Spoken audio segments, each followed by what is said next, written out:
Dugang pang mga balita sa itong pagbalik sa Palitang Bisdak.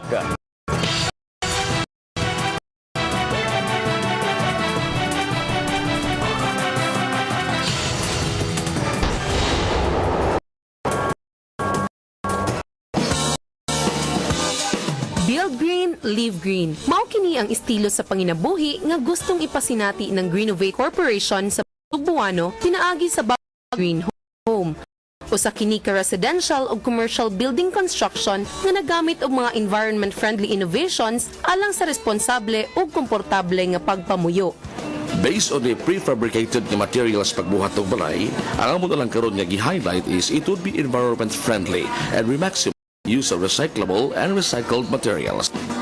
Busakon kamo nangita og lig-on, affordable, nature-friendly ug paspas nga pagkagama sa inyong balay, adunay mga disenyo ang Greenovate nga pwede ninyong pagpilian ug gani pwede usab nga kamo mismo ang modesenyo niini.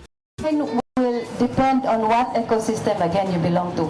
Mahimong mo bisita sa ilang model house nga nahimutang sa Banilad, Cebu City aron personal nga matagamtaman ang kaanindot ug kahayahay nga mahatag sa Green Home.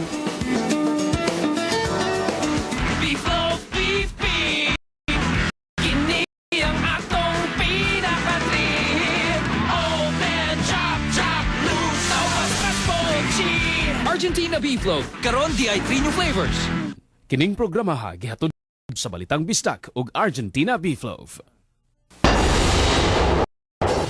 Abogado ni Belia Ruby Santos may hulagway sa pagpresentar sa iyang kliyente ngadto kang Governor Gwendolyn Garcia nga nahimong trophy sa kalampusan nga nahimo sa NBI 7.